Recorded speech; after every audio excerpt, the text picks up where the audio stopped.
साथियों, मैं हूं ब्रजेश कुमार और हमारा आपके इस YouTube चैनल पे बहुत बहुत स्वागत है। आप लोग कुशल मंगल से होंगे। जो लोग नए आते हैं हमारे चैनल पर, उनसे मैं रिक्वेस्ट करूंगा कि चैनल को सब्सक्राइब ज़रूर कर लीजिएगा। सब्सक्राइब करने का कोई पैसा नहीं लगता है, कोई दिक्कत आपको नहीं होती है। ज़्यादा से ज़्यादा अगर आप लोग हमसे जुड़ेंगे तो जानकारी भी ज़्यादा से ज़्यादा लोगों तक पहुँचती है। सही जानकारी देना हमारे इस चैनल का मकसद है। बहुत सारे यूट्यूबर हैं, लेकिन जो बातें हम आपको यहाँ पे दे देंगे वो उनके आसपास नहीं होंगी। भ्रामक जानकारियाँ बहुत सी आती रहती हैं यूट्यूब पे आवाज़ के बारे में। आप लोगों में से कई लोगों ने ये पूछा था कि हमारे गांव में कोई सर्वे करने के लिए नहीं आ रहा है, तो उसके लिए हम क्या करें। तो एक बात मैं बता दूं, एक सचिव के पास 3-3 ग्राम पंचायतें हैं। हो सकता कहीं पे सचिव के अलावा भी सर्वेयर को बनाया गया हो, सर्वे उसे बनाया गया हो, क्योंकि शासन से कहा गया था कि सरकारी कर्मचारी को ही सर्वेयर बनाया जाए। किसी मानदेय आधारित व्यक्ति को सर्वेयर ना बनाया जाए, उससे सर्वे ना करवाया जाए, क्योंकि कर्मचारी जब सर्वे करेगा तो उसकी जिम्मेदारी फिक्स होगी कि उसने पात्र का सर्वे किया है या पात्रों का सर्वे किया है। अगर वो पात्र को अपात्र करता है या पात्र को पात्र करता है तो ये उसकी जिम्मेदारी तय होगी। अगर कोई व्यक्ति वो छोड़ देता है तो भी उसकी जिम्मेदारी फिक्स होगी। ऐसे में कई गांव पंचायतें ऐसी हैं जिसमें 8-8, 10-10 मजरे हैं, 5-5, 6-6 मजरे हैं। संख्या अधिक होने के कारण जो दिन में काम करने का मौका ज़्यादा नहीं मिलता है, फिर भी व्यक्ति काम करता है। लेकिन एक परिवार में अगर ठीक से सर्वे किया जाए तो 20 से 25 मिनट न्यूनतम लग जाते हैं। और कभी कभी नेटवर्क समस्या की वजह से या जो आधार सर्विस है उसकी समस्या की वजह से या ऐप की जो सर्विस है उसकी वजह से काफ़ी समय लग जाता है और परिवारों का सर्वे नहीं हो पाता है। तो शाम तक मेहनत करने के बाद 8, 10, 12 परिवारों का ही सर्वे हो पाता है। उसके अलावा भी दूसरे काम लोगों को करने पड़ते हैं। तो ये आप लोगों की शिकायत है कि हमारे मजरे में कोई सर्वेयर नहीं आया है, तो पहुँचेंगे, लेट अवेट भले पहुँचें।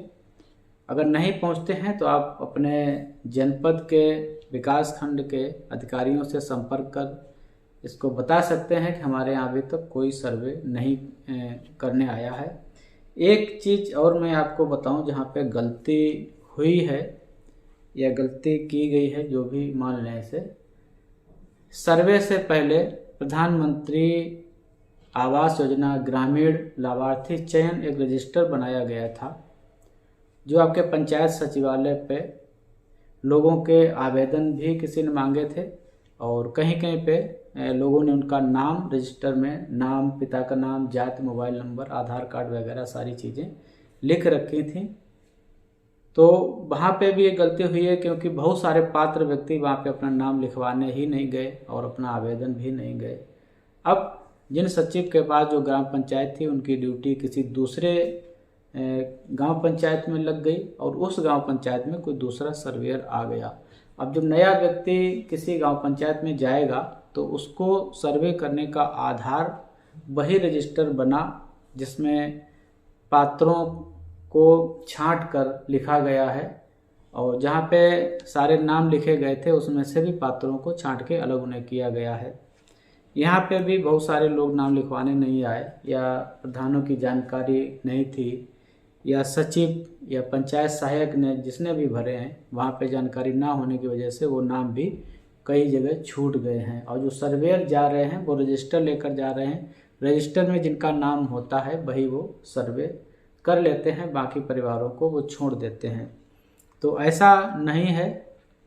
शासन से ये भी कहा गया है कि रजिस्टर से सर्वे न करके आप मौके पे जाएं और जिसका भी घर देखें कि आवास देने योग्य है उसका सर्वे करें। एक चीज़ और मैं आपको बता दूं, सर्वे के लिए किसी भी परिवार को मना नहीं किया जा सकता है। सिर्फ सर्वे को ईमानदारी से अगर कर दिया जाए, ईमानदारी से उसमें सारी सूचनाएं भर दी जाएं, तो जो अपात्र है वो अपात्र रहेगा, पात्र है वो पात्र रहेगा। सिर्फ बेईमानी नहीं होनी चाहिए। अगर बेईमानी की जाती है सर्वे में आंकड़े भरने के समय, तब वहाँ पे वो गलत हो जाएगा। पात्रों का सर्वे सिर्फ इसलिए किया जा रहा है कि समय ज़्यादा लगता है। अगर अपात्रों का भी सर्वे किया जाएगा, सारे घरों का सर्वे किया जाएगा, फिर बहुत समय चाहिए होगा। तो उस समय को बचाने के लिए ये निर्देश है कि कोई भी पात्र व्यक्ति किसी भी परिस्थिति में छूटे ना सर्वे में। अपात्र का भले सर्वे कर लिया जाए, अपात्र का अगर सर्वे हो गया और बाद में जब वो लिस्ट बनेगी, वेटिंग लिस्ट बनेगी, AI तकनीक से जब उसकी समीक्षा होगी, तब वो परिवार स्वतः ही अपात्रता की श्रेणी में चला जाएगा और वो सूची से बाहर हो जाएगा। अगर आपको लगता है कि आपके आसपास कोई परिवार छूट रहा है जो पात्र है, सर्वे नहीं किया गया है, तो आप पहले अपने खंड विकास अधिकारी से संपर्क करके बताएं इस बात को। चाहे लिखित में भी दे सकते हैं, मौखिक में भी कह सकते हैं। और 1076 जो है उत्तर प्रदेश मुख्यमंत्री हेल्पलाइन नंबर, उत्तर प्रदेश के लिए बात कर रहा हूँ मैं, तो उस पर भी आप शिकायत कर सकते हैं।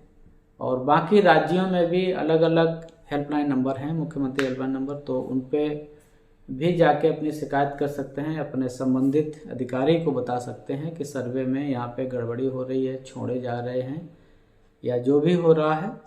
तो ये आप कह सकते हैं, लिखित में भी दे सकते हैं, वैसे भी बता सकते हैं।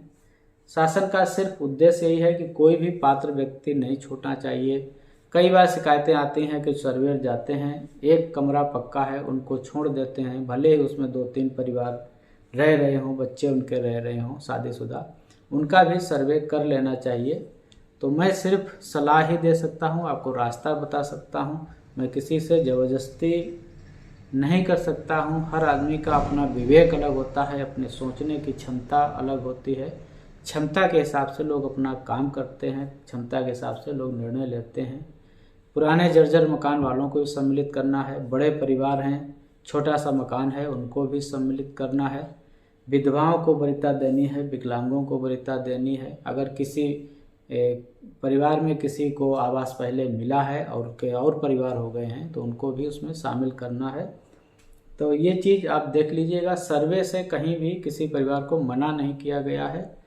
अपात्रों का भी सर्वे किया जा सकता है, लेकिन बस यही है कि आंकड़े उसके ईमानदारी से भरे जाएं तो वो स्वतः ही अपात्र हो जाएगा। अपात्रों को किसी भी परिस्थिति में छोड़ना नहीं है, ऐसा सर्वेयर से कहा गया है। सेल्फ सर्वे वही एक विकल्प रखा गया है, लेकिन उसमें बहुत सारी समस्याएं आ रही हैं, लोग अपना सेल्फ सर्वे नहीं कर पा रहे हैं। तो सेल्फ सर्वे के लिए बढ़िया सा एंड्रॉयड फ़ोन चाहिए, डाटा भी चाहिए, सारी चीज़ें सब ठीक से काम कर रही हो, सारे जानकारी हो, तभी आप सेल्फ सर्वे भी कर सकते हैं। अब वो सेल्फ सर्वे की सूची अलग बनेगी सर्वेयर की सूची से, जिसका बाद में संबंधित सचिव के द्वारा ही सत्यापन किया जाएगा। तो ये छोटा सा वीडियो था आपके लिए। सर्वेयर आपके गांव में जाएंगे ज़रूर, अगर जाएं ना तो आप अपने अधिकारियों से संपर्क करें, मुख्यमंत्री हेल्पलाइन संपर्क करें। जो भी नंबर आपके आसपास टोल फ्री नंबर हो उस पर आप संपर्क कर सकते हैं। जाते जाते हमारे चैनल को सब्सक्राइब कर लीजिएगा, वीडियो को लोगों तक शेयर ज़रूर करिएगा।